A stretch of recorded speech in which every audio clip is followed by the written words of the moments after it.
Good evening and welcome to The Story. I'm Evan Watson, in for Blair Best tonight and the rest of this week. We begin tonight with pressure. Pressure from the Trump administration prompting some local leaders to walk away from their moral convictions to protect their budget. A Portland church offering multiple types of refuge in response to federal policies, and an Oregon representative seeking to put the pressure back on the White House.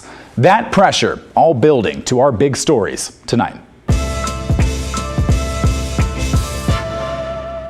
Mention the Port of Portland and most folks think about PDX, Portland's, of course, beloved airport. But today it wasn't a new terminal or airport restaurants that port commissioners were talking about. Instead, it was the Trump administration and threats of losing millions of dollars in federal funding if the port doesn't disavow its DEI initiatives. Here's Kyla Boshi.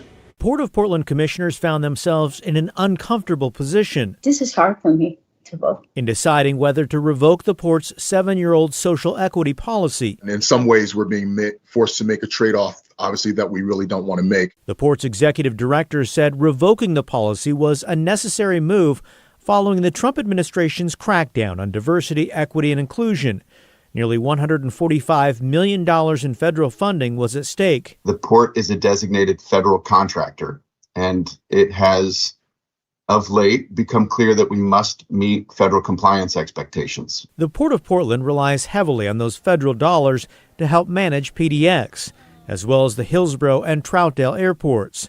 It also operates the city's marine shipping terminals. If this were a small portion of our program or our organization, this might be an easier conversation. It is a substantial portion of our funding. During Monday's online meeting, port commissioners expressed their discomfort. This is a very hard decision.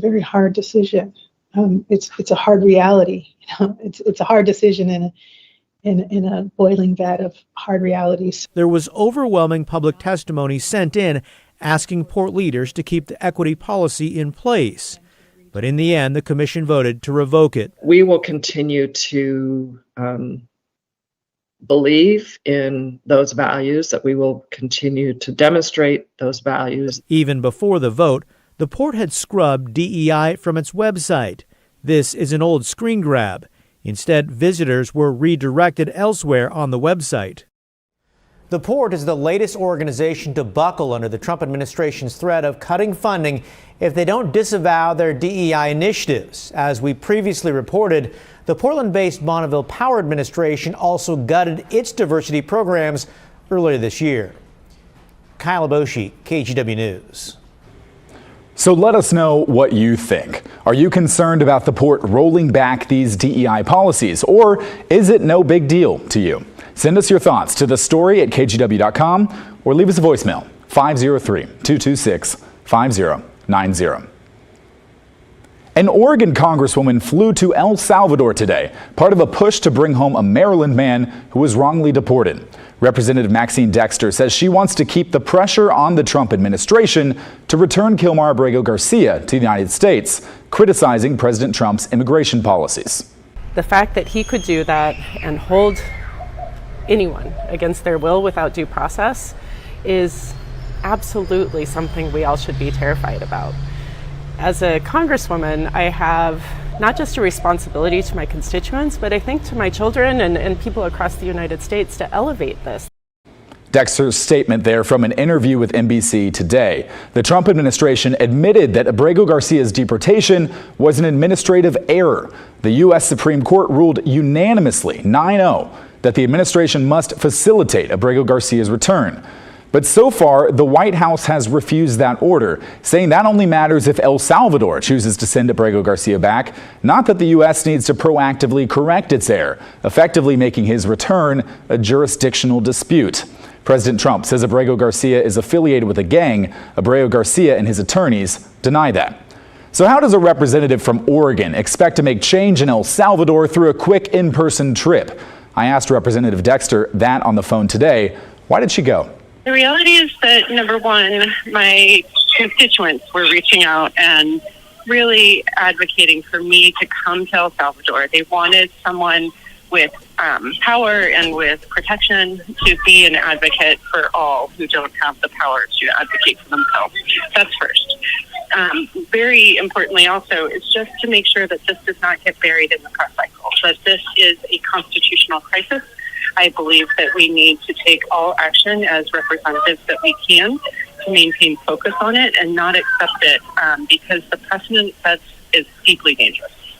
Representative Dexter told me she did not see Abrego Garcia today. She said he was last seen on Thursday when he met with a congressman from Maryland, and his family and legal counsel are worried. Instead, she and other Democratic members of Congress met with an ambassador and human rights advocates. We are keeping an eye on this as an issue. We can't let this fall to the wayside in the press cycle. We cannot accept that Americans or people with legal status or even illegal status is being denied due process in our country at this time. Dexter paid for this trip with her own money, not taxpayer money, according to her communications director. She said there's no reason the Trump administration couldn't step in and work out a way to get Abrego Garcia home. While churches across Portland were holding Easter services yesterday, one church in Northeast Portland was focused on President Trump's crackdown on immigration, opening their doors to anyone who needs sanctuary. It's a road they've walked before. Here's Libby Dowsett. Local pastors say many of their members who are immigrants are scared right now and even worried about going to public places like church where they could be targeted by immigration officials. One pastor telling us this isn't how it's supposed to be. Churches have always been a sanctuary. The pressure right now and the fear is the greatest I've ever seen. Pastor Mark Knutson at Augustana Lutheran Church in Northeast Portland has faced immigration battles before. In 2014, the church provided months of sanctuary for Francisco Aguirre, who fled El Salvador as a teen when his family was killed. In 2014, U.S. federal agents came after him. They circled the church. We had to go to court. But that was very tense. And to live in a church for 81 days is not fun. You can't step outside. If you ask me where I'm from, I'm born in El Salvador, but I believe that I'm from Oregon. I grew up here. I've been here for more than 29 years. Even today, Aguirre knows if deported, he may never come back. We all have the right to have a life where we don't have to fear of being killed. If I get deported, it's a death sentence for me. I will declare a national emergency at our southern border. President Trump's supporters say tougher immigration rules are needed to make the country a safer place. The administration is calling for illegal immigrants to self-deport or risk being banned from the U.S. for life. What is happening today in this country is so antithetical to what we as people of faith stand for and believe as one human family. They're asking us to respect the law, but they are not putting up that example, as a representative of law enforcement. So what would happen right now if ICE were to come? They would not be allowed in. There's signs on the doors. We would surround this church with thousands of people within an hour. Can you imagine if that were to happen? That would go viral around the world. I don't think those agents would want to be part of that. A local church willing to speak up in hopes the administration will back down. If people of faith and goodwill do not stand up, who will? Libby Dowsett, KGW News. Last week, Governor Tina Kotek announced that she's replaced the director of the Oregon Public Defense Commission. That's the office that manages the state's contracts with public defense firms. Jessica Camphy, the now former director, took charge in 2022. Camphy used to be a public defender. This is a topic that we've explored in depth on this story. Oregon's unrepresented crisis. It's causing thousands of criminal cases to be sidelined or put on hold because there aren't public defenders available to take those legal cases. The problem is only getting worse over time, and Kotek made clear last week that she's not happy about that, saying, quote, "It is unacceptable that more than 4,000 defendants in Oregon do not have attorneys assigned. The public defense crisis poses an urgent threat to public safety and delays justice for victims." The Oregon Public Defense Commission has a duty to provide attorneys to defendants who cannot afford them, and it will take all branches of state government to work together to resolve this crisis with urgency and transparency. The OPDC went through some radical changes on Camphy's watch. The legislature passed a bill overhauling the office in 2023. It moved from Oregon's judicial branch to the executive branch, and the office started hiring defense attorneys to work directly for the state. The OPDC also started collecting significantly more data on the public defense landscape in Oregon so lawmakers and state officials could get a better grasp of the crisis. In March, a member of the Public Defense Commission testified before lawmakers and said that much of the blame rests with the legislature, and he used to be a lawmaker. Commissioner Peter Buckley said that under the circumstances, Camphy has done an excellent job. I hope you understand, my experience with the commission is when I joined it, it was in total chaos. I mean, there's virtually nothing functioning in the agency. We hired an executive director who's done incredible work in 2 years. We have a very competent, intelligent executive director who's building a foundation for OPDC that's never had before, which is why I'm concerned about, moving it around or giving it too much uncertainty in the future. Strong words of support there, but with clear data comes expectations. Camphy took some heat because the unrepresented list just keeps getting longer. The commission's original 6-year plan to solve the problem didn't actually seem capable of, solving the problem. Representative Paul Evans, a Democrat from Monmouth and a vocal critic of Camphy's, said last week that Kotek's regime change at OPDC was unexpected, but not surprising. He said in a statement, "I earnestly believe Ms. Jessica Camphy did her best to serve the people of Oregon. Having worked with her over the past couple of years, I know her to be an empathetic, hardworking, and passionate for all who deserve an effective defense." However, not every leader has the same toolkit. The Oregon Public Defense Commission needs a change agent with experience and skills for navigating structural and systemic changes in a timely manner. That change agent could be Ken Sanchagrin, Kotek's pick to take over the OPDC. Until last week, he was director of the Oregon Criminal Justice Commission. Sanchagrin has a law degree, but his background is in research instead of public defense. A key point here, Sanchagrin has a lot of experience working under the governor, because one little wrinkle in this whole saga, remember how the OPDC moved to the executive branch in 2023? At the time, the legislature also gave it a certain level of independence against the wishes of Governor Kotek. And now lawmakers are thinking about putting an end to that independence. Sanchagrin actually testified before that same legislative committee as Buckley in March to give some background about what that change would look like. Because his own criminal justice commission, as the law likes to say, serves at the pleasure of the governor, meaning that she can choose to remove members and appoint new ones at will.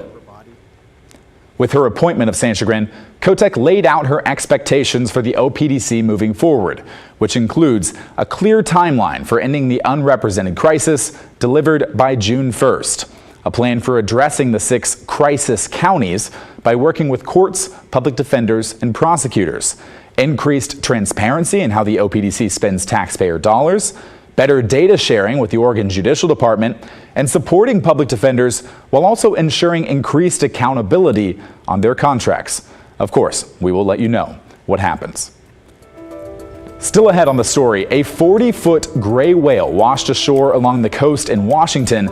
Now scientists are trying to figure out how it died, the clues they have so far, and what they're still waiting on when the story returns.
Biologists are trying to figure out what caused the death of a female gray whale that washed ashore a couple of days ago on the southwest Washington coast. Joe Ranieri tells us about the one clue that scientists are working with. This more than 40-foot female gray whale washed ashore here in Long Beach over the weekend, and scientists have been spending the day trying to determine what led to its death. One scientist I spoke with Portland State University told me it was malnourished. All day Monday, biologists spent the day along Long Beach, about 4 miles south of Seaview Approach, trying to determine what caused this gray whale to die. She was washing in. I received a report of it about 8:45 Saturday night and got confirmation in the morning that she had beached. The lead researcher, Dalen DeLisandro, is a biologist with Portland State University. She says determining how this massive mammal died won't be easy. But because of its state of decomposition, we're not able to really determine a lot just by doing the necropsy alone. Fortunately, we're able to, most of the time, leave the animals on the beach, including the large whales. And a lot of the scavengers and the birds actually depend upon these carcasses. DeLisandro and her team expects it will take a couple of weeks, if not longer, before they can get test results back from the lab. In the meantime, she urges people not to get near the whale or touch it while it's on the beach. It's always good not to touch really any carcasses on the beach because there is always the potential for a disease that could be transmissible to humans. Along Long Beach, Joe Ranieri, KGW News. All right, let's bring in Matt Safino now. Matt, after our warm weather last week, we've had a couple of chilly days. What can we expect for the week ahead? You know, we're going to start chilly tomorrow morning, but then things will be warming up and ramping up and getting really nice as we go to the middle part of the week. The middle part of the week, right? Hey, there's a clear sky now out at the Oregon coast, right? That's the Chinook Winds Casino Sky Cam in Lincoln City. 51 degrees there. The valleys still have some clouds, but notice they're getting a lot flatter. These are all going to dissipate. We will have a clear sky tonight. There's a reason I'm pointing out the clear sky, which I'll get to in just a second. 57 degrees still at the reserve. And up on Mount Hood, it's been clear for quite a while. Just beautiful up there, down to 29 degrees. So it's a bit chilly. But with the clear sky, not just tomorrow night at the peak, but even tonight, we've got the Lyrid meteor shower. Wow. It's active until the 26th, Evan, and the peak is tomorrow night. And we're going to have a clear sky for this. This is our first big meteor shower in about 3 months. Got to go back to January, the last time we had a really good one. So the key to this one is, or the caveat, I guess I should say, is that the best time to spot these meteor showers is in the early morning hours, like 4 a.m. I know that's not ideal.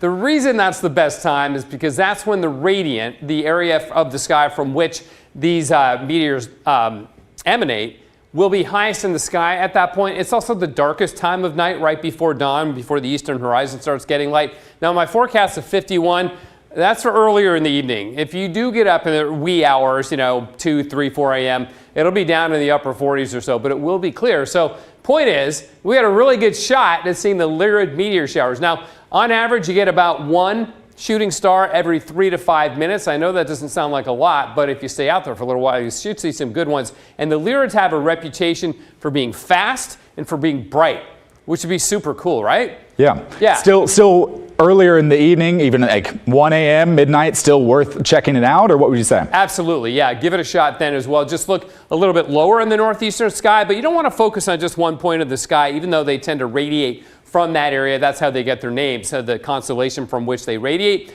They can happen all over the sky, and occasionally the Lyrids throughout history have produced what are called surprise outbursts, where it looks like it's just raining stars. So you never know. Maybe this will be one of those years. But look to the northeastern sky. It'll be clear tomorrow, 56 at noontime. We'll get up to 65 by 5 o'clock tomorrow afternoon. Sunset at 8:06, and then there's the sunrise at 6, a little bit after 6 a.m. So again, 3 to 4 a.m. is the best time for the Lyrids, but if you want to go at midnight, 1 a.m., even 10 o'clock, give it a shot. Why not? With a clear sky, you got a good chance to see something. 61 was our high today in Portland. That is a couple degrees below average, but high pressure is building in, and that's going to bring us above average temperatures for the rest of the week. 61 again right now, the freezing level at 4,900 feet. So For tonight, the sky will be clearing. It's going to get cold. There's a frost advisory surrounding the metro area. The city holds in the heat, so we won't have frost. But you get out in the country, there will be frosty areas, so keep that in mind if your garden's out already. But look at these highs, Evan. 65 tomorrow, then 72 Wednesday. Getting ahead of myself. Wednesday, not Saturday, and then 78 on Thursday. So some pretty good weather coming up for the middle part of the week. Great. Thank you, Matt. We appreciate it. You bet. When we come back, local leaders in the Catholic Church are honoring Pope Francis, who died today after more than a decade of leading the church. What they say about his legacy and memory as the church enters a new chapter.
Catholics around the world today are mourning the death of Pope Francis. Francis made his final public appearance yesterday on Easter morning at St. Peter's Square. After recovering from pneumonia, he was still using a wheelchair, but not oxygen, and he even took a ride around the square. But less than 24 hours later, the Vatican announced that he had died.